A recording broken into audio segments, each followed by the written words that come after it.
Hello बच्चों, फिर से आज हम अपनी क्लास 10th केमिस्ट्री के जो हमारा जो चैप्टर चल रहा था कार्बन एंड कंपाउंड, उसमें हम बहुत ही इम्पॉर्टेंट टॉपिक लेके आए हैं आज, जिसका नाम है वर्सटाइल नेचर ऑफ कार्बन। ये वर्सटाइल नेचर क्या होता है कार्बन का? जैसे हमने पिछले 2 लेक्चर्स में हमने ये सीखा कि जब भी हमने देखा कार्बन हर जगह इस यूनिवर्स में प्रेजेंट है, हमारे कपड़ों में प्रेजेंट है, हमारे खाने में प्रेजेंट है, right, living non living things में प्रेजेंट है, हर जगह कार्बन प्रेजेंट है। इस वजह से कार्बन के लिए एक पूरा चैप्टर दे दिया, उसी का नाम पड़ गया वर्सटाइल नेचर ऑफ कार्बन। अब ये वर्सटाइल नेचर ऑफ कार्बन किन चीज़ों से होता है, ठीक है ना? इसके पीछे 2 रीजन्स क्या है, 2 रीजन्स। 2 रीजन्स कौन कौन से हैं, ठीक है ना? 2 प्रॉपर्टीज, जिसको हम बोलेंगे 2 प्रॉपर्टीज, राइट। 2 रीजन्स कौन कौन से हैं? एक रीजन जो पहला वाला है वो है कैटनेशन। क्या है? कैटनेशन।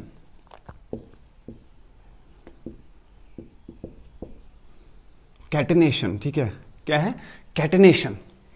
दूसरा रीजन हमारे पास क्या है? दूसरा रीजन हमारे पास है टेट्रावैलेंसी।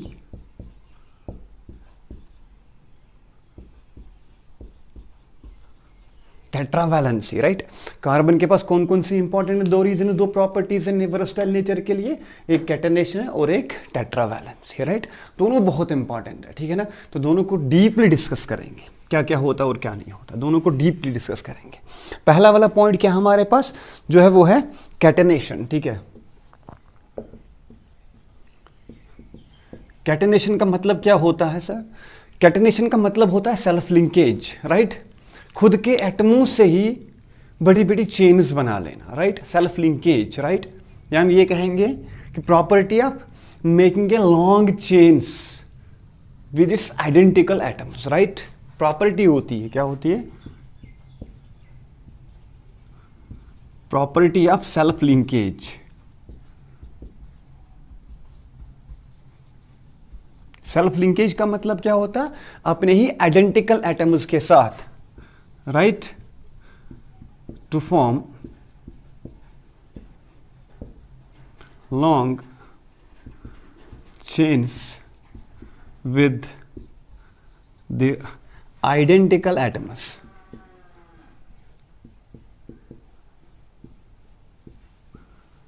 अपने ही एटम्स के साथ बड़ी बड़ी चेन्स बना लेना, राइट। इसी को हम क्या बोलेंगे भाई? कैटनेशन बोलेंगे। ये एक प्रॉपर्टी होती है, ठीक है। अब ये प्रॉपर्टी खाली कार्बन के पास नहीं होती है ना, सिलिकॉन के पास होती है, सल्फर के पास होती है, नाइट्रोजन के पास होती है, ऑक्सीजन के पास होती है, फास्फोरस के पास होती है। फिर भी सबसे ज़्यादा हम कार्बन को ही क्यों मानते हैं, ठीक है ना? ये जो डिपेंड करेगा, ये जो सेल्फ लिंकेज हम बोल रहे हैं, जो डिपेंड करेगा भाई, ये डिपेंड करेंगे अपॉन द बॉन्ड एनर्जी। किस पे डिपेंड करेगा? Bond energy. किस पे? ये बॉन्ड एनर्जी पे डिपेंड करेगा। और जो हम बॉन्ड एनर्जी हम देखते हैं वो है हमारे पास कार्बन कार्बन, इसके बीच में जो बॉन्ड होगा, सिलिकॉन सिलिकॉन के बीच में, सल्फर सल्फर के बीच में, राइट। इसका जो बॉन्ड नियरली 84 के 83 शायद है बॉन्ड एनर्जी इसकी बॉन्ड एनर्जी 54, इसकी बॉन्ड एनर्जी 54। फास्फोरस की अगर हम ये लिंकेज है, अपने अपने एटम से लिंक कर रहा है, ठीक है ना। फास्फोरस की अगर बात करें तो ये शायद 50 के करीब होती है बॉन्ड एनर्जी, राइट। तो अब देखो कि बॉन्ड एनर्जी सबसे ज़्यादा किस में है? कार्बन में 84 किलो कैलोरी पर मोल है, ठीक है। तो जब इतनी एनर्जी इसके पास है तो हम ये कहेंगे कि सबसे ज़्यादा कौन शो करेगा कैटनेशन? कार्बन करेगा, because of the high bond energy, right. Why carbon shows? Because it has high bond energy. क्या है? हाई बॉन्ड एनर्जी कार्बन के बीच में, राइट, ठीक है। क्योंकि अब जितनी ज़्यादा बॉन्ड एनर्जी होगी, ध्यान से समझना, ठीक है ना, जितनी ज़्यादा बॉन्ड एनर्जी होगी उतना ही हमारे पास बॉन्ड का स्ट्रेंथ ज़्यादा होगा। More is the bond energy, more is the stability. जितनी ज़्यादा बॉन्ड एनर्जी होगी उतनी ज़्यादा स्टेबिलिटी होगी, उतना ज़्यादा बॉन्ड स्ट्रांग होगा, राइट। या हम कहेंगे जितनी ज़्यादा बॉन्ड एनर्जी है उतना ज़्यादा हमारे पास बॉन्ड स्ट्रांग होगा, उतना ज़्यादा बॉन्ड क्या होगा, स्टेबल होगा। तो इसमें ज़्यादा बॉन्ड एनर्जी तो मोर स्टेबल होगा ये, ठीक है ना। दैट्स वाई कि कार्बन सबसे ज़्यादा प्रॉपर्टी क्या शो करेगा, कैटनेशन प्रॉपर्टी शो करेगा, ठीक है। तो कैटनेशन क्या होती है, सेल्फ लिंकेज होती है to form long chains with identical atoms, अपने एटम के साथ। अब देखो ये जो हमारे पास, ये आपने नोट कर लिया, इसको नोट कर लो इतना कि बॉन्ड एनर्जी ज़्यादा, स्ट्रेंथ ज़्यादा तो स्टेबिलिटी ज़्यादा। ज़्यादा बॉन्ड एनर्जी कार्बन कार्बन के पास, फिर किसके पास, सिलिकॉन के पास, सिलिकॉन सल्फर की सेम, फिर फास्फोरस की, राइट। सबसे ज़्यादा किसकी है, कार्बन कार्बन। ये जो बॉन्ड है बीच में, ये जो एनर्जी है कितनी है, 84, राइट, किलो जूल, राइट, ठीक है। तो बॉन्ड एनर्जी ज़्यादा तो स्ट्रेंथ ज़्यादा, स्ट्रेंथ ज़्यादा तो स्टेबिलिटी, स्टेबिलिटी ज़्यादा तो कैटनेशन प्रॉपर्टी ज़्यादा, ठीक है। बात आई समझ। तो हम ये कहेंगे कि अगर बॉन्ड एनर्जी ज़्यादा है तो स्ट्रेंथ ज़्यादा होगी, इसका मतलब स्टेबिलिटी ज़्यादा होगी, इसका मतलब कैटनेशन क्या करेगा, ज़्यादा शो करेगा। बात समझ आ रही है। जितनी ज़्यादा बॉन्ड एनर्जी उतनी ज़्यादा स्ट्रेंथ, उतना ज़्यादा स्टेबल बॉन्ड, उतनी ही ज़्यादा कैटनेशन प्रॉपर्टी। बात समझ आ रही है। वो हमने दिखाया किस किस में कितना। चलिए इसको नोट कर लिए, मैं अब कर रहा हूँ इसको, ठीक है ना। Okay fine. Look at here, ये जो चेन्स है, जो लॉन्ग चेन बना रहा है, ये क्या क्या हो सकता है। ये तो स्ट्रेट चेन हो सकती है, और क्या, ब्रांचेड चेन हो सकती है, और क्या हो सकता है भाई, और हमारे पास क्या हो सकती है, रिंग हो सकती है, राइट, रिंग भी हो सकती है। जैसे स्ट्रेट चेन की बात करेंगे, सी सी सी सी, है ना, सी, ये क्या होगी, स्ट्रेट चेन, बड़ी बड़ी चेन बना लेता है, ठीक है ना। ब्रांच की अगर बात करेंगे तो सी सी सी सी सी, देखो भाई ये तो होगी ब्रांचेड वाली चेन हमारे पास, ये ब्रांचेड वाली चेन होगी। अगर रिंग की बात करेंगे तो सी सी सी सी, ये एक रिंग हो गई हमारे पास, दूसरी रिंग ये सी, बोर्ड में दिख रहा, एक बार चेक करता हूँ कैमरा में, हाँ दैट्स फाइन, ठीक है, दैट्स फाइन। तो ये होगी हमारे पास स्ट्रेट चेन, ये होगी हमारे पास ब्रांचेड चेन, ये होगी हमारे पास रिंग चेन, ठीक है ना। जरूरी नहीं है कि जो लॉन्ग चेन होगी स्ट्रेट ही होगी, it may be branched chain, it may be ring chain, right, ठीक है। It need not be straight, क्यों जरूरी कि ये जरूरी नहीं है कि ये स्ट्रेट हो। बात समझ आ रही है। आगे जब हम उसके ऑर्गेनिक कंपाउंड्स के बारे में जब पढ़ेंगे, वहाँ पे नोमेनक्लेचर पढ़ेंगे हम, राइट, ट्राइवैलेंट सिस्टम भी पढ़ेंगे, कॉमन सिस्टम पढ़ेंगे, आयुपैक सिस्टम पढ़ेंगे, ठीक है। उसमें हम ये चीज़ें डिस्कस करेंगे कि कौन कौन चेन हो सकते हैं, उनके नेम, उनका नेमिंग हम कैसे देंगे, ठीक है।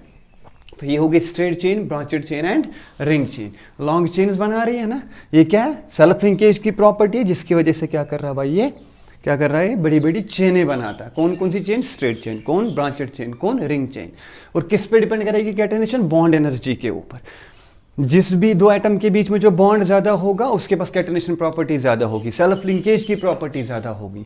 अब हमने देखा कार्बन में क्यों ज्यादा होती है, बिकॉज इसकी बॉन्ड एनर्जी बहुत सबसे ज्यादा हाई है, ठीक है। दैट्स वाई ये क्या शो करेगा, हमारे पास कैटेनेशन प्रॉपर्टी शो करेगा। बात आपको समझ आ रही है, एकदम क्लियर है, ठीक है। तो क्या है, property of self linkage, and self linkage is what, the property है, the phenomena, the property by which it forms long chains with the identical atoms, carbon carbon के साथ, ठीक है ना। बात आई समझ, ठीक है। और ये जो कार्बन है भाई, कार्बन जब,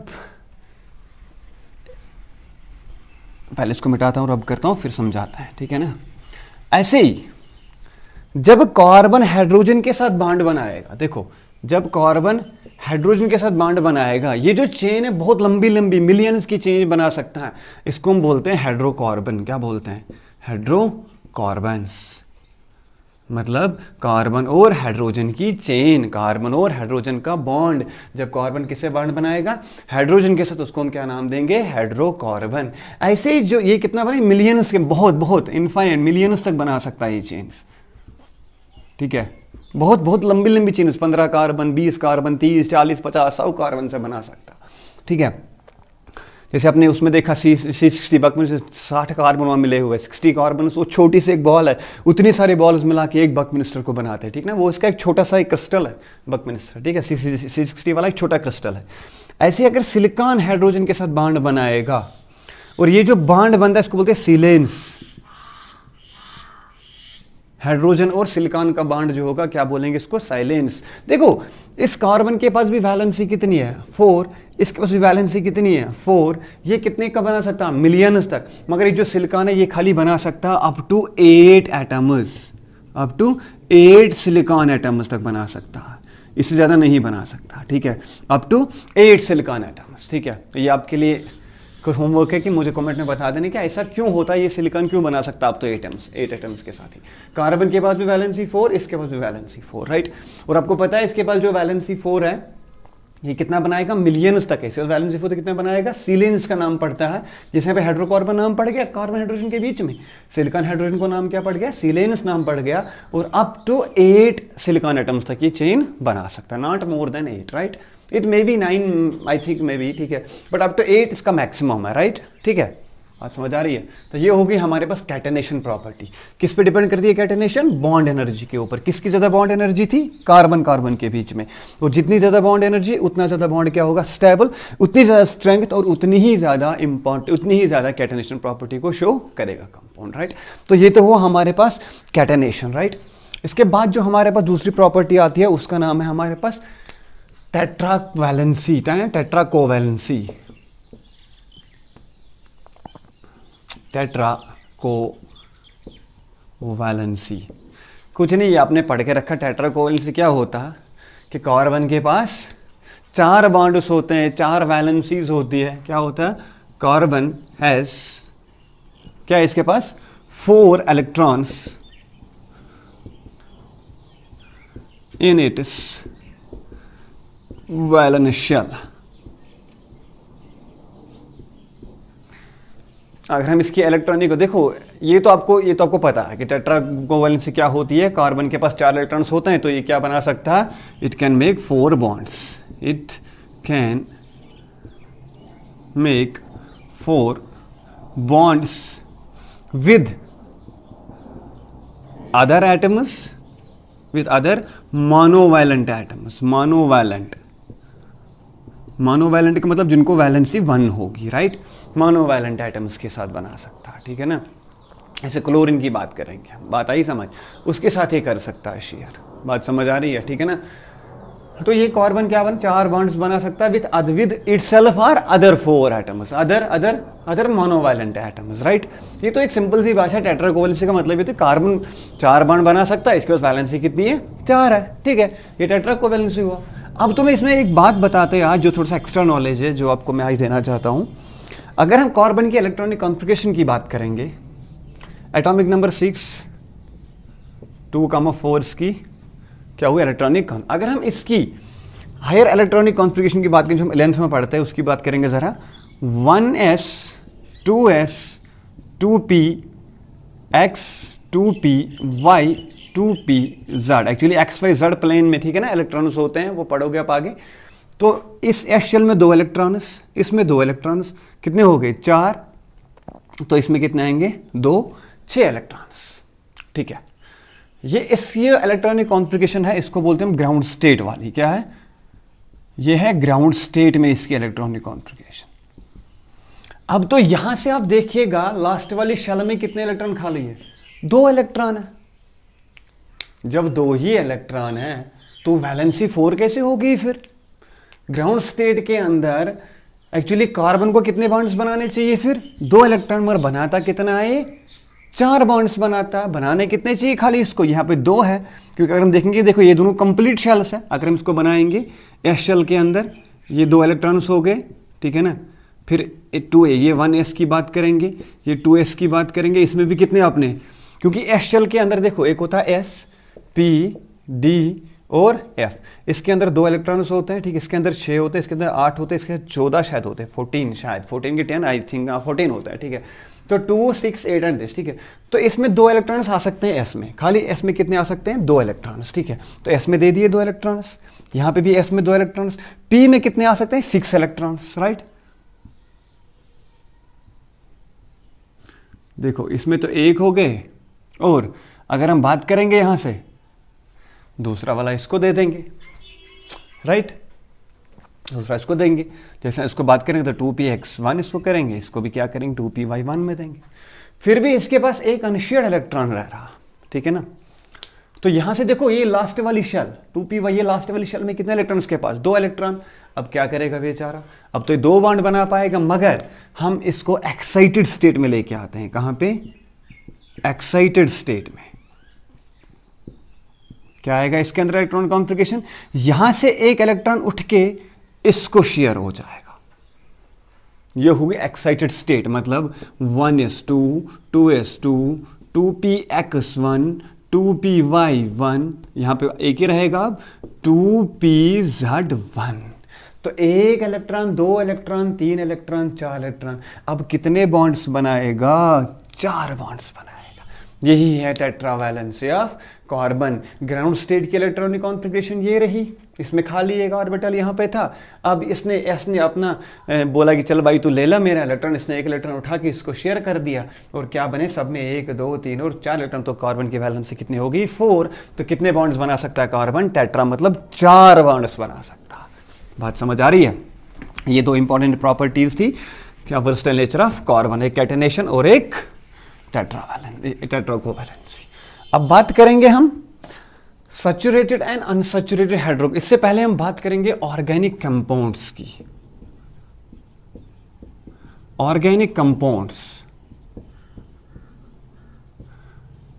क्या है, इसकी डेफिनेशन। ऑर्गेनिक कंपाउंड्स क्या होते हैं, ऑर्गेनिक कंपाउंड्स सबसे पहले जो मैं ऐसा in between mid of the 19th century की जो बात थी, ऑर्गेनिक कंपाउंड्स को बोला गया था कि ये खाली लिविंग ऑर्गेनिज्म से उठा सकते हैं हम, ठीक है ना। इनके लिविंग ऑर्गेनिज्म के बीच में कुछ फोर्स होती है, वाइटल फोर्स होती है। क्या होती है, वाइटल फोर्स हो। जैसे आप बात करते हो साइट्रिक एसिड की, है ना, नींबू से बाकी चीज़ें, एसिटिक एसिड की बात करेंगे, ठीक है। तो वो सारी चीज़ें है ना लिविंग ऑर्गेनिज्म से आती थी। उसके उनके बीच में क्या था, वाइटल फोर्स, एक मिस्टीरियस फोर्स होता था, एक मिस्टीरियस फोर्स होता था। और ये किसने कहा था हमारे पास, बेrzelius।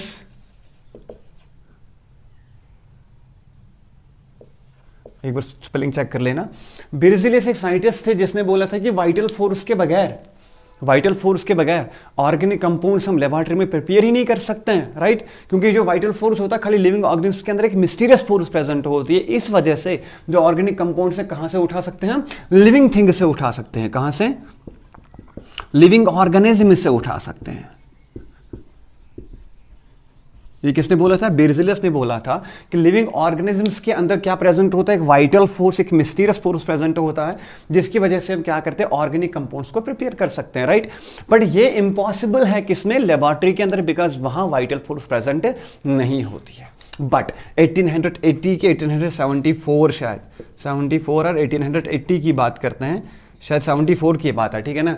उसमें जो हमारे साइंटिस्ट से वूलर आए थे, वूलर ने क्या कहा था कि नहीं भाई ऐसा नहीं है। उसने वाइटल फोर्स को पहली बार क्या किया, चैलेंज किया, और उसने यूरिया को प्रिपेयर किया लेबोरेटरी में। किसको किया, यूरिया को कहां प्रिपेयर किया, लेबोरेटरी के अंदर।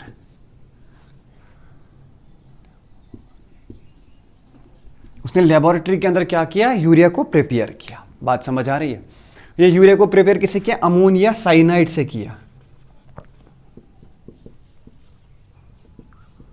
अमोनियम साइनाइड से किया, ठीक है ना, NH2CNO, right.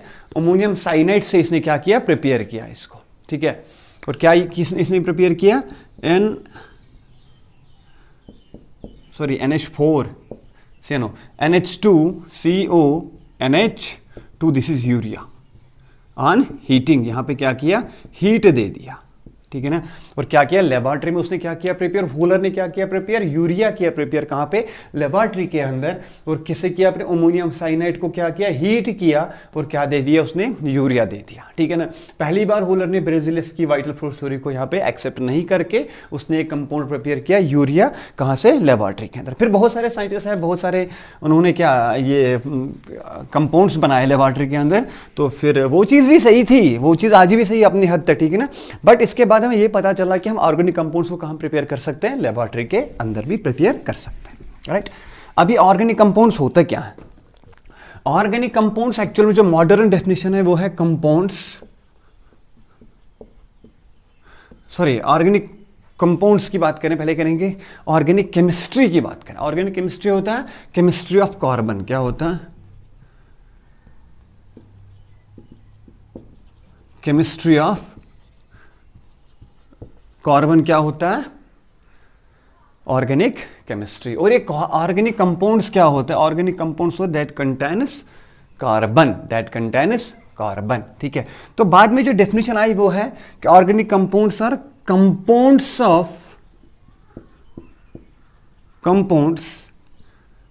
Of hydrocarbon, compounds of hydrocarbon मतलब कार्बन हाइड्रोजन के कंपाउंड्स एंड देयर डेरिवेटिव्स, और उनके डेरिवेटिव्स, राइट। डेरिवेटिव कहां से आ गए? जैसे हाइड्रोकार्बन हमारे पास, मेरे पास फॉर एग्जांपल मेरे पास हो गया CH3, चलो भाई बात करेंगे इसकी, CH4 that's methane, right, methane हो गया। दूसरा अगर हमारे पास हो गया C2H6, क्या हो गया? इथेन हो गया। अगर मैं इसी, देखो ये तो हो गया हाइड्रोकार्बन, कार्बन और हाइड्रोजन का बॉन्ड, कार्बन और हाइड्रोजन का बॉन्ड हो गया हमारे पास। जैसे ये हो गया कार्बन, हाइड्रोजन, हाइड्रोजन, हाइड्रोजन और हाइड्रोजन, राइट। अगर हम ऐसे बात करेंगे इसकी H H H H H H, क्योंकि 6H, 1 2 3 4 5 6H, ठीक है ना। C2 2 कार्बन, तो हो गया इथेन। तो अगर हम इसी मिथेन से एक हाइड्रोजन को रिप्लेस करेंगे किसी से, फॉर एग्जांपल मैं लिखूं CH3Cl, ये Cl एक्चुअली इनको बोलते हैं हेलोजन एटम्स। क्या बोलते हैं? हेलोजन एटम है। क्या है? हेलोजन एटम है। हेलोजन का मतलब क्या होता है भाई? हेलोजन एटम्स जैसे क्लोरीन, फ्लोरीन, ब्रोमीन और आयोडीन होते हैं।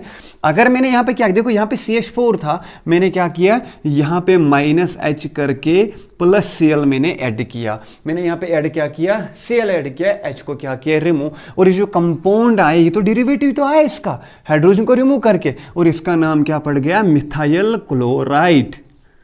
मिथाइल क्लोराइड इसका नाम पड़ गया। यारी बात समझ, मिथाइल क्लोराइड। ठीक है, एक्चुअली मिथाइल क्या होता है? ये अल्काइल ग्रुप होता है। जब हम इस मिथेन में से एक H को रिमूव करेंगे तो मिथाइल आएगा, इथेन से एक H को निकालेंगे तो इथाइल आएगा। ठीक है, ये सब आगे हम पढ़ेंगे, बहुत डिटेल में इस चैप्टर को पढ़ने वाले हैं, ठीक है ना। तो क्या था? Organic compounds that contains hydrocarbons and their derivatives are called organic compounds, right. बात हमने की मिथेन की, बात हमने की इथेन की, बात हमने फिर की इनके डेरिवेटिव्स की। हेलोजन को यहाँ पर ये रिप्लेस किया, ये CCl4 हो गया, क्लोरोफॉर्म हो गया, बहुत सारे हैं ना, बहुत सारे बड़े बड़े कंपाउंड्स में बन सकते हैं, राइट। ब्रोमोमिथेन हो गया, ठीक है ना, अल्कोहल्स हो गए, इसमें अल्डिहाइड्स हो गए, स्टाल्डिहाइड हो गया, ठीक है ना, बहुत सारे नाम इसमें आने वाले हैं। अभी आगे आपको बहुत डिटेल में पढ़ाएंगे। और ध्यान रहे यहाँ से ये जो केमिस्ट्री हम स्टार्ट कर रहे हैं, ये वेरी इंपॉर्टेंट बोर्ड के व्यू में भी है, ठीक है ना। और आपके जो आने वाले कॉम्पिटिटिव एग्जाम्स है, जैसे आपका नीट हो गया, बहुत ही इंपॉर्टेंट है उसके लिए, वेरी वेरी इंपॉर्टेंट, ध्यान रहेगा, वेरी इंपॉर्टेंट, राइट। तो ये हमारे पास ऑर्गेनिक कंपाउंड्स हो गए। इसके बाद हम इनको क्या करेंगे, हम इसको हम क्या करेंगे, इसको क्लासिफाई करेंगे as an saturated hydrocarbons and unsaturated hydrocarbons. फिर फर्दर जब हम नेमिंग करेंगे, वहाँ पे हम ऑर्गेनिक कंपाउंड्स को साइक्लिक में करेंगे, एलिसाइक्लिक में करेंगे, ओपन चेन में करेंगे, स्ट्रेट चेन में करेंगे, रिंग चेन में करेंगे उनको क्लासिफिकेशन, और फिर वहाँ से हम सीखेंगे उनकी नेमिंग और बाकी ऑर्गेनिक केमिस्ट्री। आई थिंक आपको ये समझ आया होगा। और हमने पहले डिस्कशन इसमें क्या किया था, कैटेनेशन प्रॉपर्टी क्या थी, self linkage, right. Self linkage किससे करेगा? वो अपने ही एटम के साथ लिंक जुड़ जाएगा, ये मार्कर से ही जुड़ जाएगा, सिंपल सी बात है भाई, ठीक है। और ये डिपेंड करेगा कौन कितना जुड़ेगा, इनके बीच में जो बॉन्ड यहाँ बन रहा है, ये जो बॉन्ड यहाँ जो बॉन्ड बन रहा है, ये कितना इंपॉर्टेंट, ये कितना स्ट्रांग होगा। जितना ही ये बॉन्ड स्ट्रांग होगा भाई, उतना ही इनके बीच में स्टेबिलिटी आएगा, राइट। जितनी स्टेबिलिटी होगी उतनी ही बॉन्ड की स्ट्रेंथ होगी, और जितनी स्ट्रेंथ होगी बॉन्ड की, और उतनी ही प्रॉपर्टी कैटेनेशन को ये शो करेंगे, राइट। ठीक है, आई थिंक आपको समझ आया होगा। Thanks a lot, have a nice day.